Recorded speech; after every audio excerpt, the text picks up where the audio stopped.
Hace 20 años, usted lo debe recordar, desde Escocia una oveja sorprendía al mundo, revolucionaba a la ciencia y planteaba un dilema ético al futuro. Nacía el primer mamífero clonado de la historia. ¿Qué pasó con ella? ¿Por qué tuvieron que matarla? ¿Se ha clonado humanos desde entonces? Dala tu cuerpo alegría Macarena, que tu cuerpo es para dar la alegría y cosas buenas. Dala tu cuerpo alegría Macarena, Macarena. Así como esta simplona canción se convirtió en la más escuchada de 1996, esta humilde oveja escocesa llegaría a revolucionar la ciencia. Se supo en julio, pero Dolly, el primer mamífero clonado de la historia, había nacido mucho antes, porque se publicó varios meses después. La escritura de todo el procedimiento tomó un tiempo y el hecho de que las revistas acepten, digamos, la publicación.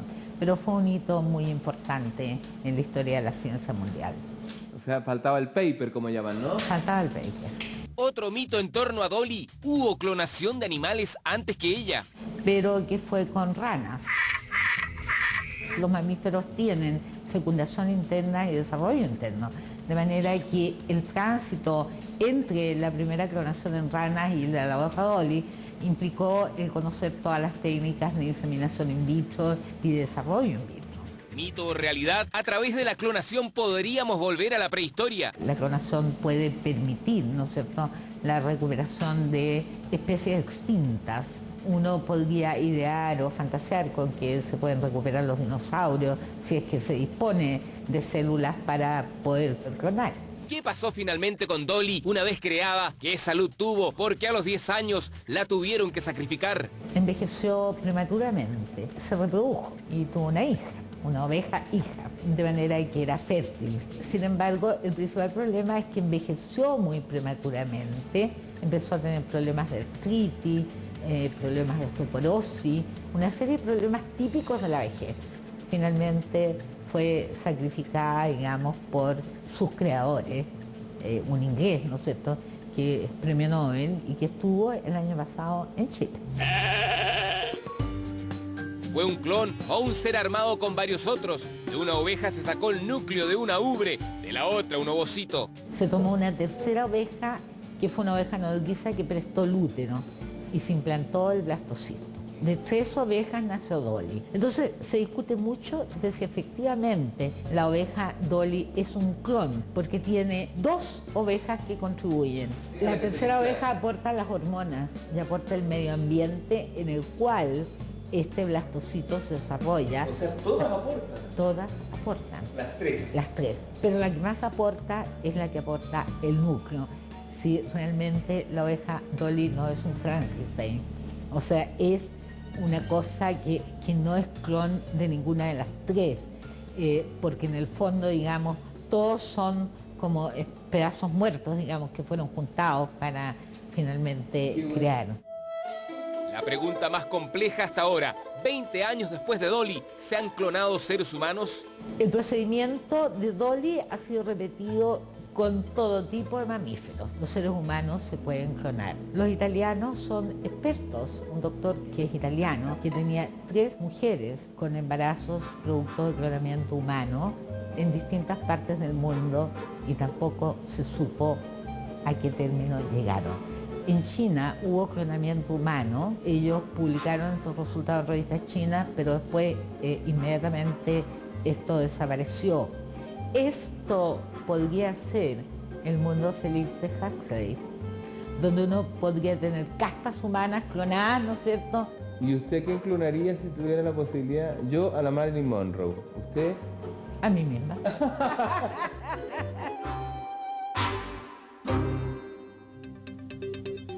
Bueno, estamos conmemorando que es uno de los hitos más importantes de la genética, esta ovejita Dolly, a la que estamos recordando, y desde entonces los avances en esta área han sido enormes. ¿Cuál es el escenario actual de la clonación de animales? ¿Para qué sirvió realmente la clonación de Dolly? De eso vamos a hablar con la investigadora de la Fundación Neurounión, la doctora Soledad Matus. Doctora, bienvenida, muchísimas gracias por estar con nosotros. ¿Para qué sirvió Dolly? ¿Por qué marca un hito tan importante para la genética en el mundo? Bueno, la relevancia que tiene este hito como biológico, este hito en la investigación, es que estos investigadores en Escocia demostraron que a partir de una célula que ya tenía un destino, como es en este caso la célula que era de la glándula mamaria. Lo que hicieron ellos fue reprogramar esta célula y decirle, tú ya no eres glándula mamaria, o ya no eres esta célula que eras, sino que puedes transformarte en cualquier tipo celular. Hasta ese momento no se sabía que las células se podrían reprogramar, se pensaba que la célula tenía una función única hasta el infinito, digamos, de su función. O se sospechaba y con esto se concreta? Se sospechaba porque de alguna manera todas las células están gobernadas por la expresión del material genético o de cómo los genes se expresan en la célula. La expresión de los genes o la activación de genes hace que esa célula sea una célula del ojo o del corazón o de la piel. Y dado que esos mecanismos estaban, si bien no completamente aclarados, pero se sospechaba que eventualmente podría existir una manera de reprogramarla, pero no se sabía cómo. Y lo que hicieron estos investigadores para generar a Dolly fue precisamente a partir de una célula de una célula adulta, fue reprogramarla y transformarla en una célula que dio origen a todos los tipos celulares necesarios para tener un mamífero superior como es un mamífero complejo como es la oveja. Ahora, ¿se habían hecho intentos antes? ¿Algo no había funcionado? ¿O este fue el primer intento y con este nivel de éxito? Bueno, se habían hecho algunos intentos y se había logrado tener algunos otros tipos de animales como se había visto en la nota que fue la rana. Pero, y de hecho se había logrado hacer, pero se había logrado hacer con células embrionarias, que uno puede, digamos, si uno piensa que si toma células de tejidos embrionarios, que son precisamente células que no están programadas, son células que pueden dar origen a todos los tipos celulares, que son las células que van a formar finalmente un ser vivo. Exactamente. Claro. De hecho, esas células, si uno piensa en el inicio primero, digamos, es la célula que se produce en el proceso de la fecundación, cuando dos gametos, el óvulo y el espermatozoide, se fusionan y generan una célula. Y esa célula es del tipo que se llama totipotencial o pluripotencial, que es decir, que va a dar origen a todas las células.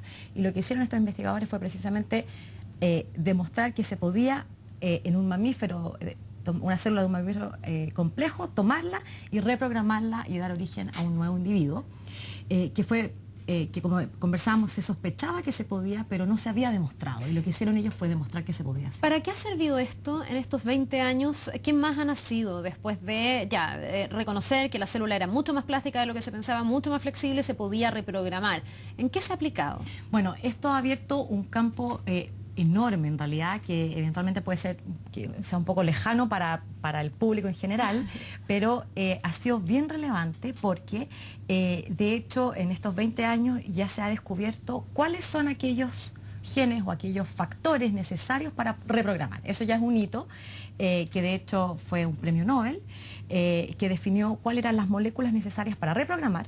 Y eso significa, y se traduce en términos prácticos, que eventualmente yo podría tomar una muestra de tu piel, tomar esas células que digamos que ya están bastante encaminadas o definidas o ya tienen una función muy especializada, tomar esas células en el laboratorio, agregarle estos factores especiales que ya están descritos, que son 4, y producir una célula que es capaz de dar origen a cualquier tipo celular.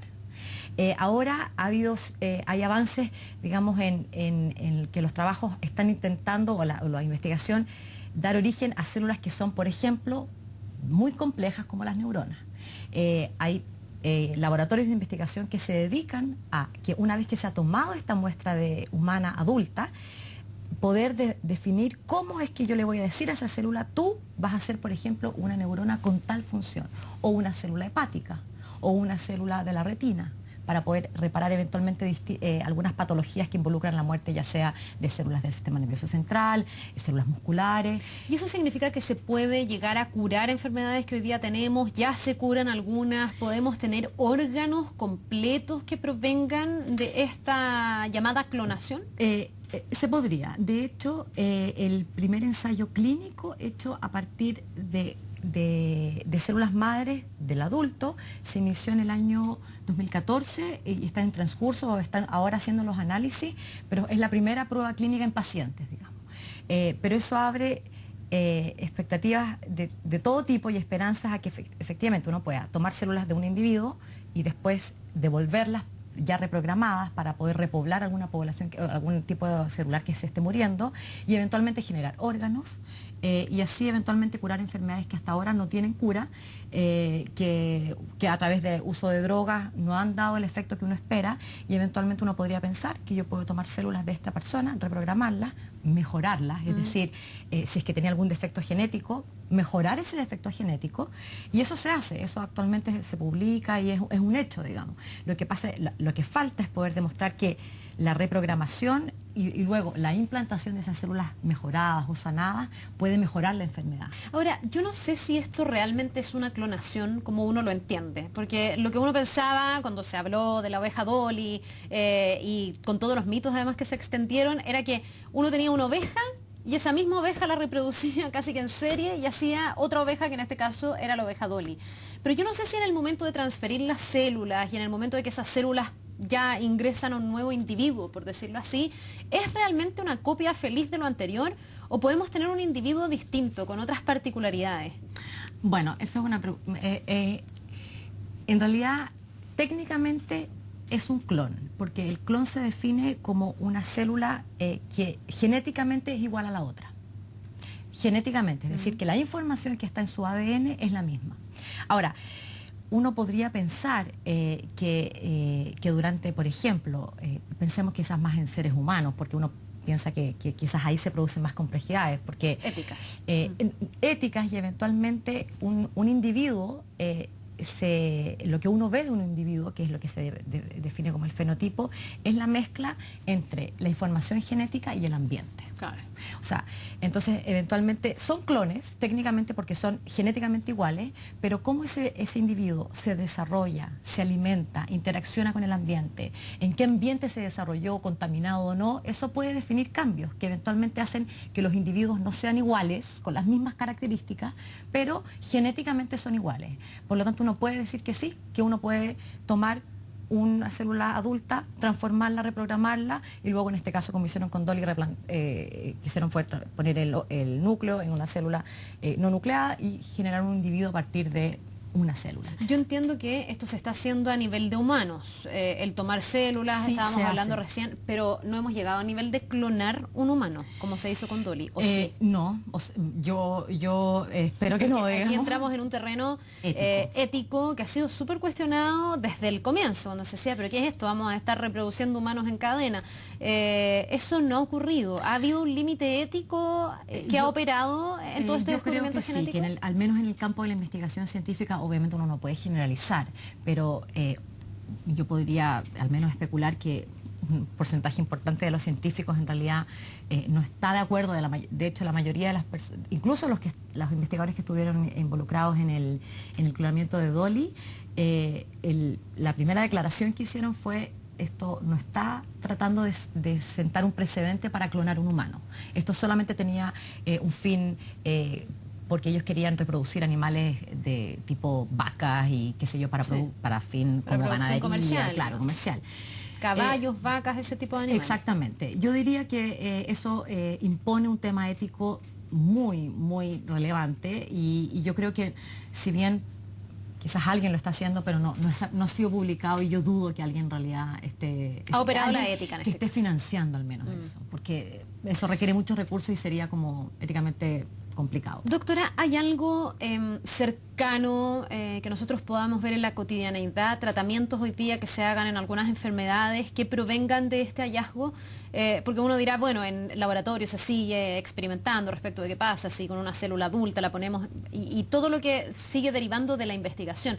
Pero aplicaciones reales a la vida cotidiana, sobre todo en el campo de la medicina, ¿cuáles son? ¿En qué uno podría decir, esto que me están haciendo, este tratamiento, de alguna manera se descubre gracias a Dolly? Bueno, de alguna manera, lo que yo te decía es que ese descubrimiento sí tiene algún impacto real en la medicina, porque de hecho, para enfermedades que ahora no tienen cura, uno podría pensar que las alternativas que ya están apareciendo como viables ya dejan de ser drogas, porque ya se ha mostrado que las drogas no funcionan, me refiero a principios activos químicos, y las alternativas son efectivamente las células madres de adultos, que pueden provenir de la misma persona, del mismo paciente, o o de otro paciente, digamos, no necesariamente tiene que ser, hay que ver compatibilidades, pero sí tiene un impacto directo en medicina, como te digo, particularmente para aquellas enfermedades que no tienen cura, y de hecho, como te comentaba, se hizo este primer ensayo clínico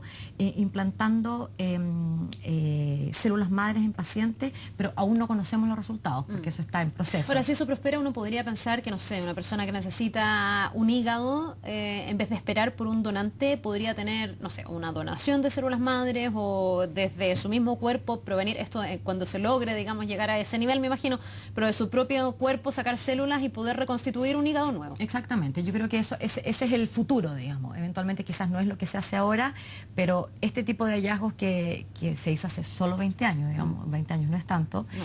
Y pensamos que después en el año 2012 o 2014, 2012 creo que fue, se hizo el descubrimiento de aquellos genes que lograban hacer eso, o sea, no pasó mucho tiempo, uno podría esperar que ya se puedan producir órganos que puedan ayudar a reemplazar aquel que no está funcionando en una persona. Estamos hablando de células de cualquier tipo, tanto se habla como de las células madre, pero yo entiendo que hay de distintos tipos. Se ha puesto muy de moda esto de las células madre del cordón umbilical, por ejemplo, de mujeres que o lo donan en contados centros médicos o que guardan el cordón umbilical de sus propias guaguitas con la esperanza de que algún día esas células funcionen. ¿Ese tipo de células son las que se usan? ¿Se puede extraer células de cualquier lugar del cuerpo? ¿Cuál es la